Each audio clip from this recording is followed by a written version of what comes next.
Primeros KM de ruta, Banda, experiencia pues ya nos Aerounk encontramos en la 250R. desviación hacia los Azufres. Ahorita mismo nos dirigimos hacia esa montaña. Eso que se ve ahí nublado, no, eso de allá. La Hung viene bien, viene tranquila, viene normal. Sí le tenemos un poco arreada, pero viene bien. Y el consumo, eso sí, se nos ha ido por los suelos o por los cielos, como lo quieras ver. Viene gastando gasolina.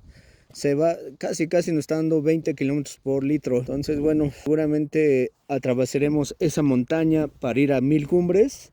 Se nos vienen como unos 20 kilómetros de curvitas, muy coquetas, bosques. Vamos a ir subiendo y vamos a ver qué tal nos va en el camino. Pues vámonos, banda, y seguimos.